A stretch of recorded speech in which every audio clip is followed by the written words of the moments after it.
ನಮಸ್ಕಾರ ರಿವ್ಯೂ ಚಾನೆಲ್ಗೆ ಸ್ವಾಗತ. ನಾನು ಸೌಖ್ಯ ಗಾಂವ್ಕರ್. ರಾಜ್ಯ ರಾಜಕಾರಣದಲ್ಲಿ ಬಹುದೊಡ್ಡ ಬೆಳವಣಿಗೆಯೊಂದು ನಡೆದಿದೆ. ಸಿಟಿ ರವಿ ಅರೆಸ್ಟ್ ವಶಕ್ಕೆ ಪಡೆದಿದ್ದಾರೆ. ಆದರೆ ಎನಿ ಟೈಮ್ ಅದನ್ನ ಬಂಧನವಾಗಿ ಪರಿವರ್ತಿಸೋದಕ್ಕೆ ಎಲ್ಲ ಅವಕಾಶ ಇದೆ. ಯಾಕಂದ್ರೆ FIR ಆಗಿದೆ. ಒಬ್ರು ಮಂತ್ರಿಯ ವಿರುದ್ಧ ಸಿಟಿ ರವಿ ಇಂಥ ಹೇಳಿಕೆ ಕೊಟ್ಟಿದ್ದಾರೆ ಅಂತ FIR ಆಗಿದೆ.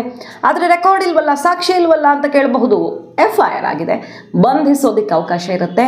ಅದಾದ ಮೇಲೆ ತನಿಖೆ ವಿಚಾರಣೆ, ಇವರು ಕೂಡ ಕಾನೂನು ಹೋರಾಟ ಮಾಡಿಸೋದು ಏನಾದರೂ ಇರಲಿ. ಬಟ್ ಈಗ ಅರೆಸ್ಟ್ ಮಾಡಿ ಸಿಟಿ ರವಿ ಇಂಥ ಕೆಲಸ ಮಾಡಿದ್ರು ಅನ್ನುವಂಥ ಬಿಗ್ ಮೆಸೇಜ್ ಅನ್ನ ಕೊಡೋ ಕೆಲಸವಂತೂ ಆಗ್ತಿದೆ. ರಾಜಕೀಯ ಬಣ್ಣವನ್ನು ಪಡೆದುಕೊಂಡಂತೆ ಕಾಣಿಸ್ತಾ ಇದೆ.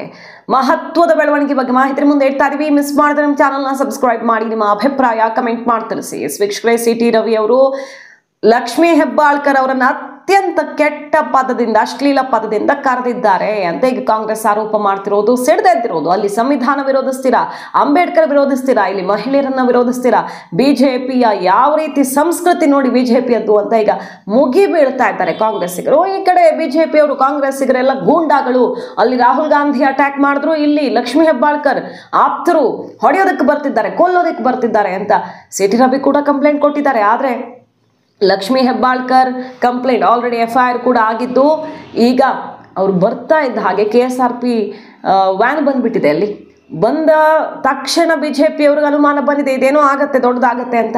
ಸದ್ಯಕ್ಕೀಗ ಸಿಟಿ ರವಿ ಅವ್ರನ್ನ ವಶಕ್ಕೆ ಪಡೆಯಲಾಗಿದೆ. ಆದರೆ FIR ಆಗಿರೋದ್ರಿಂದ ಎನಿ ಟೈಮ್ ಅವರು ಅರೆಸ್ಟ್ ಆಗ್ತಾರೆ ಅನ್ನೋದು ಖಚಿತ. ಈಗ ಸಿಗ್ತಿರುವಂತಹ ಮಾಹಿತಿ ಪ್ರಕಾರ ಅಲ್ಲಿ ಪರಿಸ್ಥಿತಿ ಹೇಗೆ ಕಂಟ್ರೋಲ್ ತಪ್ತಾ ಇದೆ ಅಂದರೆ, ಜನ ನುಗ್ಗುತ್ತಿದ್ದಾರೆ ಸುವರ್ಣಸೌಧದ ಕಡೆಗೆ. ಸಿಟಿ ರವಿ ಅವರ ಮನೆ ಮುತ್ತಿಗೆ ಅವರು ಕಾರಲ್ಲಿ ಹೊರಟಿದ್ರೂ ಕೂಡ ಕಷ್ಟ ಇತ್ತು, ಹೋಗೋದಾದ್ರೆ ಹೆಲಿಕಾಪ್ಟರ್ಲ್ಲಿ ಹೋಗಬೇಕು ಅನ್ನೋ ಪರಿಸ್ಥಿತಿ. ಅಷ್ಟರ ಮಟ್ಟಿಗೆ ಮೊದಲೇ ಬೆಳಗಾವಿಯಲ್ಲಿ ಲಕ್ಷ್ಮೀ ಹೆಬ್ಬಾಳ್ಕರ್ ಅವರ ಕೋಟೆಯಲ್ಲೇ ಈ ರೀತಿ ಆದರೆ ಹೆಂಗೆ, ನಮ್ಮ ತಾಕತ್ತು ತೋರಿಸ್ತಾ ಇದ್ರೆ ಹೆಂಗೆ ಅಂತ ಮುಗಿಬಿದ್ದ ಜನ.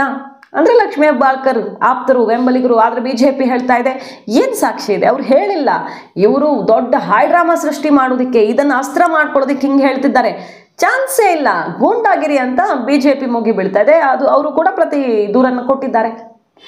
ಹಾಗೆ ದಾಖಲೆಯಲ್ಲೂ, ಸದನದ ದಾಖಲೆಯಲ್ಲೂ ಕೂಡ ಇಲ್ಲ ಅದು. ಅಂದರೆ ಆನ್ ದಿ ರೆಕಾರ್ಡ್ ಏನು ಸಿಗ್ತಿಲ್ಲ ಅಂತ ಹೇಳ್ತಾ ಇರೋದು ಸಭಾಪತಿಗಳೇ ಕ್ಲಿಯರ್ ಮಾಡಿದ್ದಾರೆ ಅಂತ ಬಿಜೆಪಿ ಅವರು ಹೇಳ್ಕೊಳ್ತಿದ್ದಾರೆ. ಎರಡೂ ಕಡೆಯಿಂದ ಜಟಾಪಟಿ ಆಗ್ತಿದೆ. ಸಿಟಿ ರವಿ ಚಾರಿತ್ರ್ಯಕ್ಕೆ ಧಕ್ಕೆ ತಂದಿದೆ ಕಾಂಗ್ರೆಸ್ ಸುಳ್ಳು ಹೇಳೋ ಮೂಲಕ ಅಂತ ಬಿಜೆಪಿ ಅವರು ಪ್ರೊಟೆಸ್ಟ್ ಕೂತಿದ್ದಾರೆ. ಆದರೆ ಇದೊಂದು ಬೆಳವಣಿಗೆ ಮಾತ್ರ ಯಾರು ಊಹೆ ಮಾಡದಂಥ ಟ್ವಿಸ್ಟ್ ಅನ್ನು ಪಡ್ಕೊಂಡಿರೋದು. ಈಗ ಸಿಟಿ ರವಿ ಅರೆಸ್ಟ್ ವಶಕ್ಕೆ, ಬಟ್ ಅದು ಅರೆಸ್ಟ್ ಆಗಿ ಕನ್ವರ್ಟ್ ಆಗೋ ಎಲ್ಲ ಲಕ್ಷಣಗಳು ಕಂಡು ಬರ್ತಾ ಇರೋದು. ಹಾಗಾದ್ರೆ ಸಿಟಿ ರವಿ ಅವ್ರಿಗೆ ಕಾದಿದೆಯಾ ಸಂಕಷ್ಟ? ಒಂದು ಸಲ ಜೈಲಿಗೆ ಹೋಗಿ ಬಂದ್ರು ಅದು ಹೆಂಗೆ ಉಳ್ಕೊಳ್ಳುತ್ತೆ? ಒಬ್ಬ ಮಹಿಳೆಯನ್ನ, ಅದರಲ್ಲೂ ಮಿನಿಸ್ಟರನ್ನ ಅತ್ಯಂತ ಕೆಟ್ಟ ಭಾಷೆಯಲ್ಲಿ ಬೈದು ಆ ಭಾಷೆಯನ್ನ ಬಳಸಿ ಜೈಲಿಗೆ ಹೋಗಿ ಬಂದವರು ಅಂತ ಟಾರ್ಗೆಟ್ ಮಾಡ್ತಾರೆ. ಇನ್ನೊಂದು ರೀತಿಯಲ್ಲಿ ಸಿಟಿ ರವಿ ಅವರು ಕೂಡ ಇದನ್ನ ಲಾಭಕ್ಕೆ ಬಳಸ್ಕೊಳ್ಳೋ ಸಾಧ್ಯತೆ ಇರುತ್ತೆ. ಕಾನೂನು ಹೋರಾಟ ಮಾಡಿ ಸೆಡ್ ಹೊಡೆದು ಕಾಂಗ್ರೆಸ್ ವಿರುದ್ಧ ಘರ್ಜಿಸೋದಿಕ್ಕೆ, ಪ್ರಖರವಾಗಿ ದಾಳಿ ಮಾಡೋದಕ್ಕೂ ಒಂದು ಅವಕಾಶ ಸೃಷ್ಟಿಯಾಗಬಹುದು. ಸಿಟಿ ರವಿ ಅವರ ಸುತ್ತವೇ ಎಲ್ಲ ಬೆಳವಣಿಗೆ ನಡೀತಿರೋದ್ರಿಂದ ಹೇಳೋಕ್ಕಾಗಲ್ಲ. ಈಗ ಬಿಜೆಪಿ ಸಂಪೂರ್ಣವಾಗಿ ಸಿಟಿ ರವಿ ಅವರ ಬೆನ್ನಿಗೆ ನಿಂತಿದೆ. ಯಾರು ಅಲ್ಲಿ ವ್ಯತ್ಯಾಸ ತೋರಿಸ್ತಾ ಇಲ್ಲ. ಬಣ ಜಗಳ ಜಟಾಪಟಿ ಎಲ್ಲ ಬಿಟ್ಟು ಸಿಟಿ ರವಿ ಅವರ ಬೆನ್ನಿಗೆ ನಿಂತು ಭರ್ಜರಿ ಸಪೋರ್ಟ್ ಕೊಡ್ತಿದ್ದಾರೆ.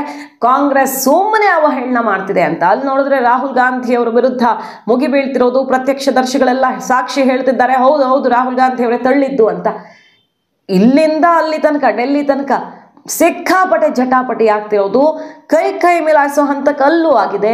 ಇಲ್ಲಿ ನೋಡಿದ್ರೆ ನುಗ್ಗುತ್ತಾ ಇರುವಂತಹ ದೃಶ್ಯಗಳೆಲ್ಲ ಕಂಡು ಬರ್ತಿದೆ. ಗೇಟ್ ಒಡ್ಕೊಂಡು ಹೋಗುವಂಥ ದೃಶ್ಯಗಳ ತನಕ ಪ್ರಯತ್ನಗಳೆಲ್ಲ ಆಗ್ತಿರೋದು ನೋಡ್ತಾ ಇದ್ದೀವಿ. ಸೊ ಕಂಟ್ರೋಲ್ ಮೀರಿ ಹೋಗಿದೆ. ಪೊಲೀಸರು ಬಂದರೂ ಸರಿಯಾಗಿ ಕಂಟ್ರೋಲ್ ಮಾಡ್ತಿಲ್ಲ ಅನ್ನೋ ಆರೋಪ ಎಲ್ಲ ಬಿಜೆಪಿ ಮಾಡ್ತಾ ಇದೆ.